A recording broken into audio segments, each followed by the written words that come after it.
18h02 et vous êtes toujours en direct sur TV Finance et Boursorama et c'est justement l'heure de prendre le pouls de la bourse de Paris à son ouverture avec Benoît Rousseau, trader pour compte propre et fondateur du blog Enlil. Bonjour Benoît. Bonjour à vous.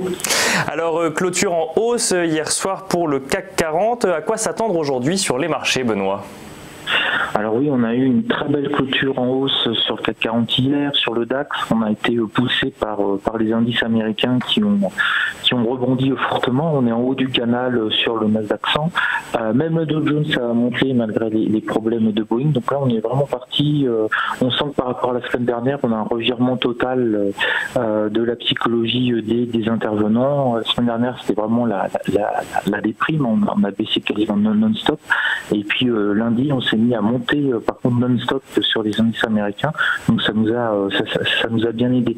Alors notre problématique à nous aujourd'hui très précisément, c'est qu'on a le vote du Brexit anglais et ça va certainement créer un petit peu de volatilité en fonction des résultats. Alors bien entendu sur le FTSE ou la livre sterling, on n'en parle pas, mais sur le CAC 40 aussi, ça peut avoir un impact. En tout cas, à l'ouverture, là, on est dans le rouge. On reprend encore un demi % par rapport à la clôture d'hier, quasiment sur les futurs.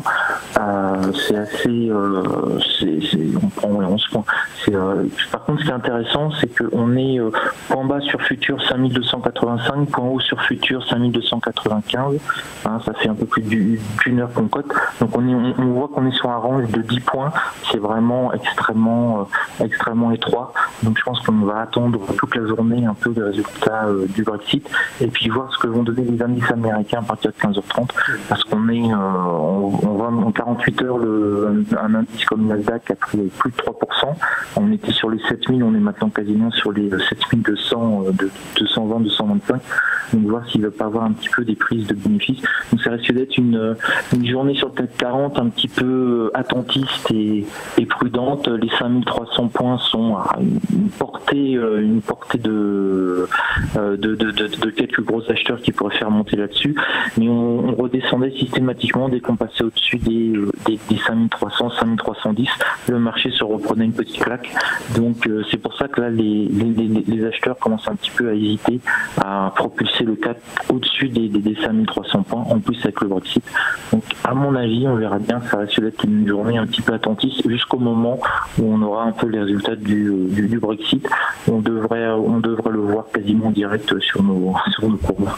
Donc deux actualités à surveiller aujourd'hui pour suivre la tendance du CAC 40. Benoît, vous nous l'avez dit, c'est donc les indices américains et surtout le vote des députés britanniques sur le Brexit. Merci beaucoup Benoît Rousseau pour cette analyse. Je rappelle que vous êtes trader pour compte propre et fondateur du blog Enlil.